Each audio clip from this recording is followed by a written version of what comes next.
by KPMG.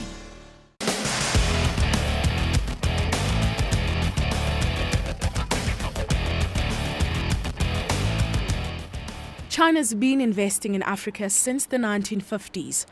But in the last decade, as both populations grow, the Chinese are looking to Africa for its natural resource wealth, while Africa seeks infrastructure investment. China's extremely resource-intensive growth model has been very, very positive for African growth rates. The second sort of narrative to China-Africa's engagement has been the deployment of capital into Africa. Now this is Chinese sovereign wealth being deployed by two banks, China Development Bank and China Exim Bank.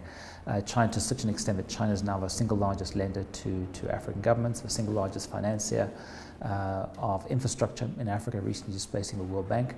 And that's been incredibly economically enabling, the very capex-heavy fixed asset investment into the continent. China buys more than a third of its oil from the African continent. According to Standard Chartered Bank, China-Africa trade volumes may reach $280 billion by 2015 because of increasing African investment opportunities. Experts warn that the resources for infrastructure model is not sustainable. There needs to be a shift to the resources for manufacturing model. In this potentially more rewarding partnership, Africa would supply resources to Chinese industries while making progress towards its own industrialization. I'm afraid that many of our governments tend to overly focus on resources, where the real opportunity in Africa is industrialization. And the stars are aligned. We need to diversify our economy. And yet we're going through what is probably the single greatest force of deindustrialization ever in the global economy, that's starting now in Southeast China. But we still talk about resources and mining and extractive industries. I think the real question is which African economy will become almost the Vietnam of Africa. In other words, an economy that's absorbing this low-end manufacturing out of China. What Vietnam is doing, has done in Southeast Asia, and African economies should certainly be doing as well. China is Africa's top business partner, with trade exceeding $166 billion. This, according to The Economist. The country is now set to extend over $12 billion in aid to Africa. What are the implications of China's investment into the continent? Well, joining me now in studio to discuss the implications of China's investment into Africa is Glenn Ho. He's a director at KPMG Advisory Services. Lynette Shen, she's the Chief Executive Officer at the NEPAD Business Foundation. And joining us in our Nairobi studios is Ken Kanayu. He's a Senior Investment Manager at Stanlib Kenya. Everyone, thank you so much for making the time to join us. Maybe, Glenn, let's start with you answering the question that seems to be always top of mind when we're talking China. What does China want out of Africa? I think various things. Obviously, the one that always comes up is natural resources. But I think more and more China is seeing Africa as a new domestic market, or market for their domestic goods and consumer goods, and also seeing it as more and more a production base as well for their goods and services. We've seen the factory that's been built in Atlantis near Cape Town for make television sets and household goods, washing machines, fridges, and that sort of thing. So I think it's more than just natural resources. It's a trading partner and a long-term relationship, like everyone else, seeing Africa as the next big thing. Lynette, does that sound as if we're seeing almost an evolution in the trade basket between Africa and China? Yeah, definitely. I think over the last decade, trade relations have definitely increased 11-fold almost. The numbers are staggering. And I think that it is more than just the pure minerals. I think that there's a lot of private sector companies from China coming into Africa. And I think that whilst there are still deals being done on a government-to-government basis, there is more private sector interest coming in now. Ken, let's bring the question over to East Africa and maybe see if there are any regional variances there. What is it that China seems to want out of the east of the continent? No, I think I agree with the two previous speakers. I think China is very keen, obviously, on Africa. According to Standard Bank, China-Africa trade stood at $210 billion as at last year. And if you look at the import side, they imported goods worth $115 billion, and a lot of that was actually hard commodities and so on and so forth. If you look at the East African side, they are very keen on participating in what they call government deals. So government deals along the lines of telecoms, infrastructure, and so on and so forth. Yeah. We also have a lot of involvement in the private sector through Chinese state-owned enterprises. And for a lot of them, in terms of operating on the continent, they do see a lot of opportunity because obviously margins are being squeezed back home. So they do see quite a bit of opportunity. So I think in Kenya, if you look at sectors like infrastructure, telecoms, that seems to be the play that they're looking at, and not just in Kenya, but really within the wider East African region.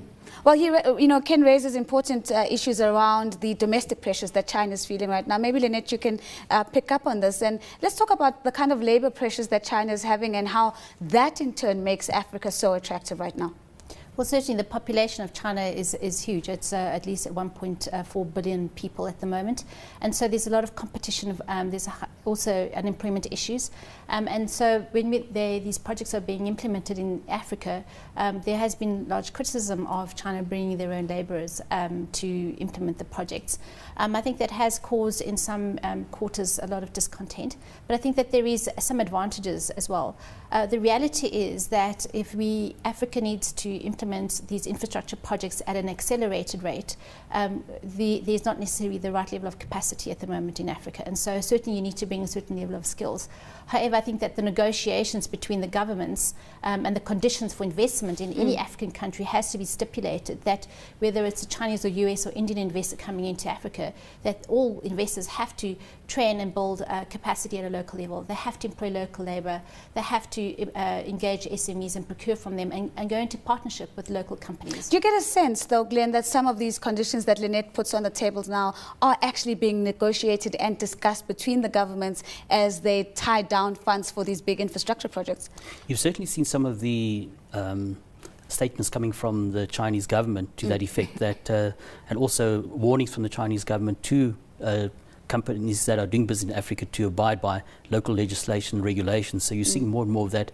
And while you talk on the labor issue, I think also you're seeing a lot of businesses in China moving their production facilities out of China into countries like Vietnam, etc. Yeah. So Africa is also a potential production base for them. And we've just seen recently with the geopolitical situation in the South China Sea that factories in Vietnam, perhaps that production capacity and facility should be moved to Africa. And in fact, just to add to that, we recently led a trade mission to Ethiopia, and the Ethiopian government is making huge strides around capping wages for Ethiopian laborers, and they're trying to make Ethiopia the industrialization hub for Africa. So they're trying to attract manufacturing companies from all over the world where the labor costs will be lower or competing with China. Ken, let's bring you into this labor conversation and in particular maybe get your sense about the regulatory environment that is enabling Africa and maybe even East Africa in particular to become the new factory for China. Is there a possibility of seeing Africa become China's Vietnam?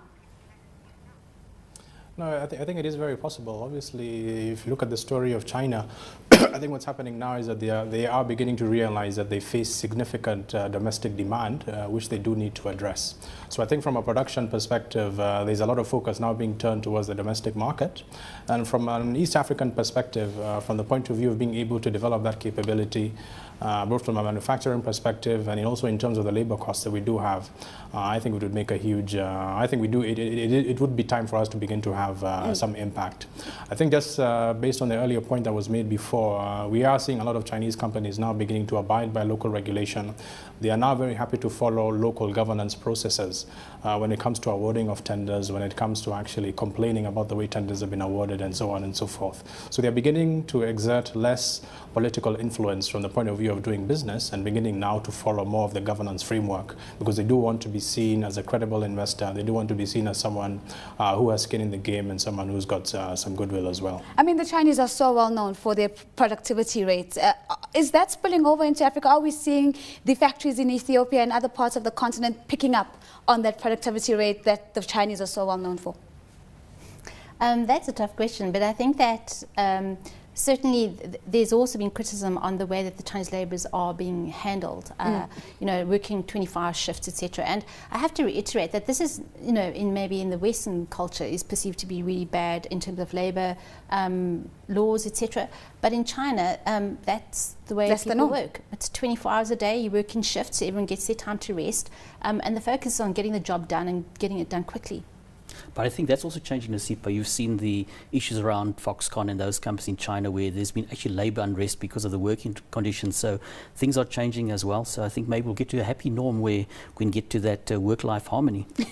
A work-life harmony, Ken, that's what is being proposed here in Johannesburg as we try to get the productivity that the Chinese are well known for, whilst also trying to abide by, as what Lynette termed, the Western notions of labor regulations and the like. What exactly does Africa want from China, if not productivity?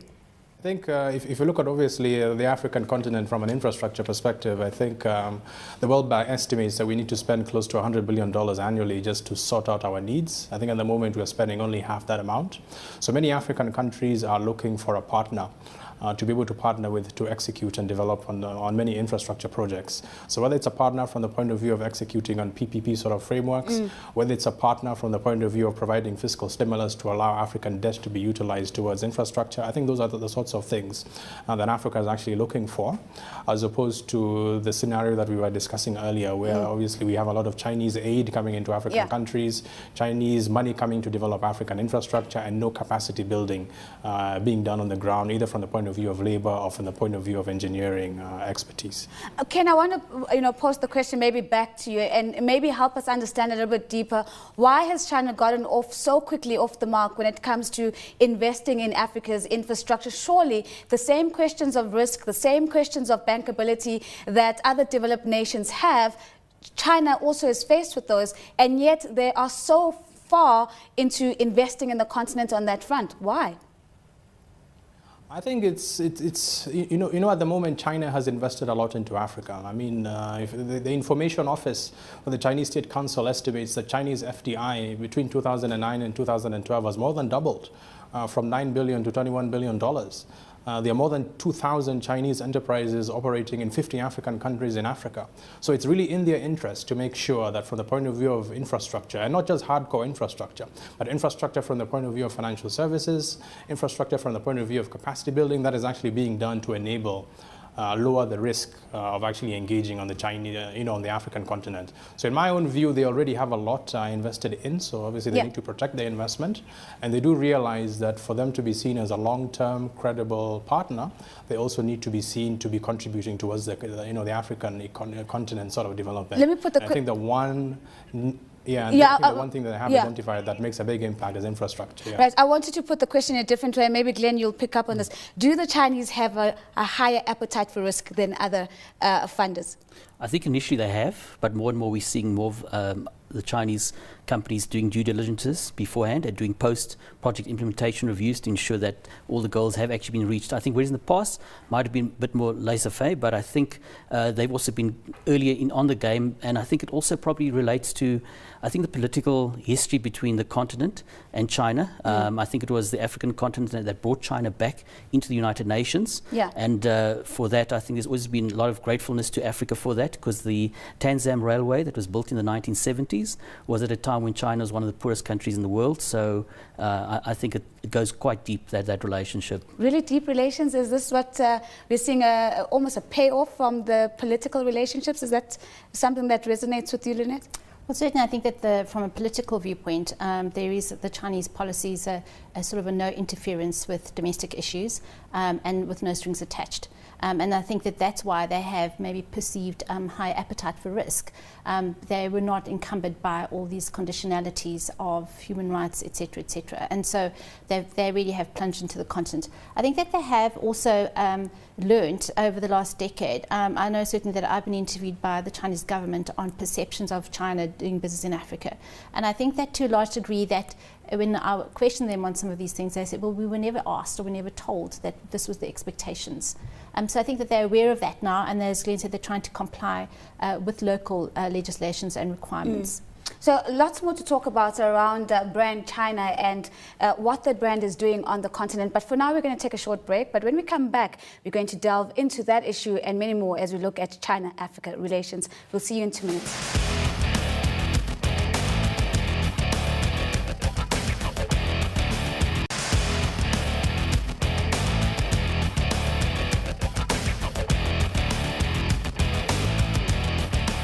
Welcome back to Invest Africa. Remember that we do value your suggestions and your feedback, so please send us an email. That's to investafrica@abn360.com, or talk to us on Twitter, following me at Nozipumbanjwa or the show at CNBC Africa. The hashtag is Invest Africa. Still with me, my guests, Glenn Ho, Director at KPMG Advisory Services, Lynette Shen, Chief Executive Officer at the Neped Business Foundation, and Ken Kanio, he's a Chief Investment Officer at Stanlib, and he joins us from our studios in Nairobi. Let me start off with a question back here in Johannesburg, and perhaps to you, Glenn.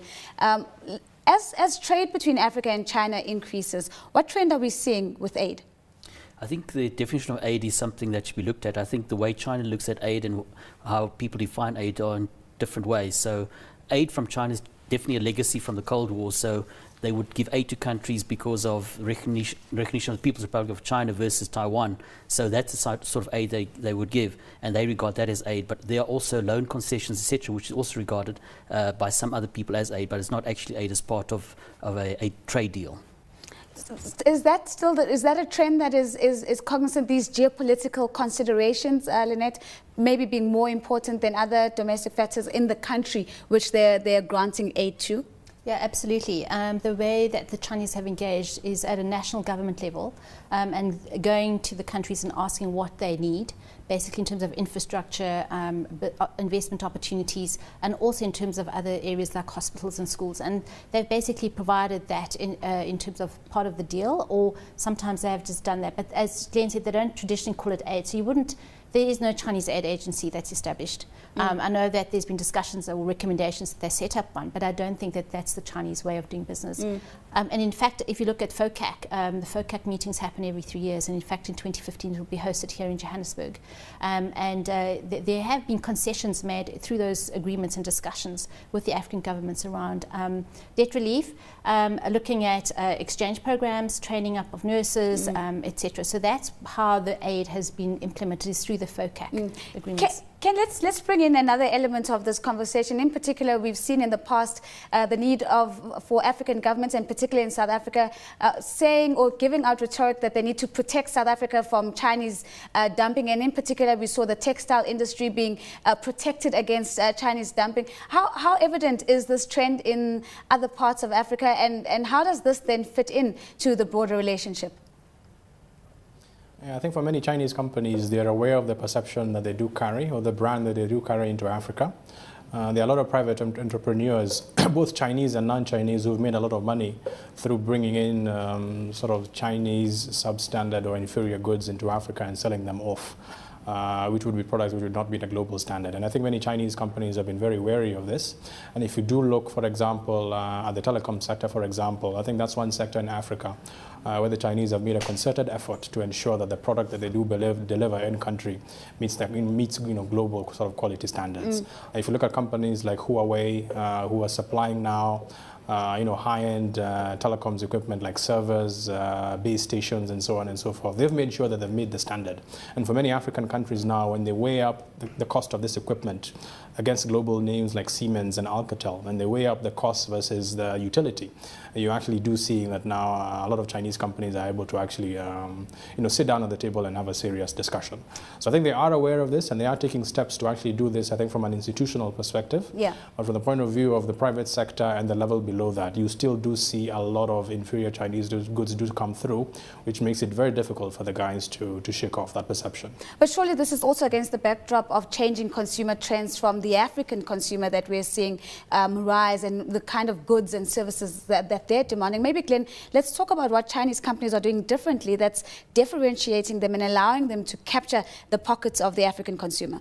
I think, as Ken quite rightly said, on the telecommunication side has been very positive. And I think because they're also from a developing country, they're able to produce products that are for the developing market. So, for example, Huawei and companies like that will bring you a smartphone that's affordable for the normal person in a developing market. So I think they've tried to look at it from that perspective as well.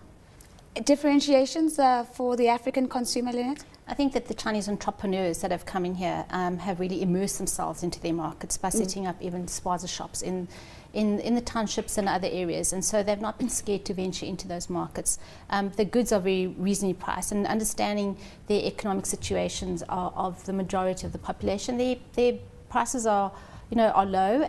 Yes, maybe the quality is not exactly the same, but they're looking at what are the majority of consumers need at what pricing. Right. Let's move away from consumers and maybe look at agriculture. And I want to come to you, Ken, with this question. There's been quite significant criticism as well that the opportunities for agriculture in Africa do exist, and perhaps these are slightly veiled as a harsher form of land grabbing that is happening on the continent. Is that a reflection that we're seeing in the east of the continent? What happens especially in many parts of Africa is that agriculture tends to be non-institutionalized, it tends to be not very mechanized, and it tends to be done on a very small sort of scale. So it does affect things like yields, productivity, variety, seed quality, and so on and so forth. Obviously for the Chinese, the guys are interested obviously in feeding their own population. I think I saw a study that was done some time back by I think one of the leading universities that stated that I think it's by 2050, something like that, China will be consuming 75% of the world's beef. Now this cattle obviously needs grain, so where is this grain going to come from? So for them, when they do their forecasts up front, they look at global grain production. You're obviously well aware that they consume a significant minority of the world's grain. These are some of the things that they're forward planning and trying to future-proof, obviously their plans going forward. For many African countries, the absence of institutional agriculture, large-scale sort of mechanized agriculture is simply being seen as an opportunity for the Chinese to be able to grab onto that and benefit from that opportunity in their own right. Yeah. You have not actually seen commercial Chinese farmers coming into Africa producing grain for Africa's own consumption. It's more or less for China's sort of own consumption, which is why you've seen a lot of negative sentiment come through as a result of that. What kind of policies should we be thinking about from the African perspective to make sure that we're actually benefiting from this appetite for agriculture, but also making sure that we're not losing out? Well, just on that, it's not only the Chinese. There's a lot of Arab and other country investors doing exactly the same thing, basically buying up huge tracts of land, farming and exporting the raw produce. So I think that under the NEPAD framework, there is the CADAP initiative, the Comprehensive African Agriculture Development Program, and the national governments have signed, I think about 40 countries now have signed that compact, and it really looks at a strategy on how do we grow the agriculture sector and what is needed. And the whole premise is based upon attracting investors, mainly agribusinesses or other manufacturing or production, and then trying to add value to those products and then integrating smallholder farmers into this value chain. About 60 to 70% of all farming in Africa is done by smallholder farmers, and if we want to make them commercially viable, that's the way to integrate them into the larger businesses. So it has to, again, through those CADAP compacts, it does set guidelines on how the agriculture sector needs to be grown, and again, similarly, there should be investment criteria for any investors that come in. Are we thinking about it the right way, Glenn? I think so. I think the small-scale farmers is what's happening in Africa, and I think to a large degree that's how the Chinese economy was grown out of the small-scale farmers who were allowed to then sell off the surplus to create profits. But I think in the longer term, probably larger-scale farming projects. So I think we look at the NDP and development plans for Africa as a whole. I think we need to look at bigger, longer-term, 20, 30 years. Where do we go from the small-scale farmers into the bigger farming corporations for efficiencies going forward? Because I think even the current Chinese farming sector is probably not as effective and efficient as it could be. Let's get a final comment from Nairobi. Ken, just your overall sentiment in terms of the prospects for Africa-China relations, in particular looking at that evolution of the relationship. I think there's definitely a lot of potential. As I mentioned earlier, Chinese-Africa trade has been growing in leaps and bounds every single year, and the benefit and the good thing about it is that it's not just one-way traffic. I also have to mention as well that that exports as well into China have been picking up also. I do feel that now a more stable platform based on mutual leverage and mutual respect is coming up. I think the Chinese are fully aware that there are other partners who are courting Africa as well. I think Japan is very keen to re-establish its influence on the continent. If you look globally at the West as well, they're also very keen in monitoring the situation on the ground to make sure that they're not far left behind. So I think from the point of view of geopolitics, I think from the point of view of influence, I think China now is aware that it needs to do things right to be able to position itself as a preferred partner, because there are people who are waiting on the wings to assume that role as well. As people continue to wait on the wings, we're going to wrap up this conversation, and this brings us to the end of this week's episode of Invest Africa. Thank you again to all my guests. Bruce Whitfield is up next as he unpacks the latest news from South Africa's economy on Tonight with Bruce. Until next time, it's goodbye, and thank you so much for joining us. The real opportunity in Africa is industrialization, and the stars are aligned. We need to diversify our economy. And yet we're going through what is probably the single greatest force of deindustrialization ever in the global economy, that's starting now in Southeast China. But we still talk about resources and mining and extractive industries. I think it's the real question is which African economy will become almost the Vietnam of Africa. In other words, an economy that's absorbing this low-end manufacturing out of China. What Vietnam is doing, has done in Southeast Asia, and African economies should certainly be doing as well. China is Africa's top business partner, with trade exceeding $166 billion. This, according to The Economist. The country is now set of infrastructure in Africa, recently displacing the World Bank. And that's been incredibly economically enabling. The very capex-heavy fixed asset investment into the continent. China buys more than a third of its oil from the African continent. According to Standard Chartered Bank, China-Africa trade volumes may reach $280 billion by 2015 because of increasing African investment opportunities. Experts warn that the resources for infrastructure model is not sustainable. There needs to be a shift to the resources for manufacturing model. In this potentially more rewarding partnership, Africa would supply resources to Chinese industries while making progress towards its own industrialization. I'm afraid that many of our governments tend to overly focus on resources. By KPMG.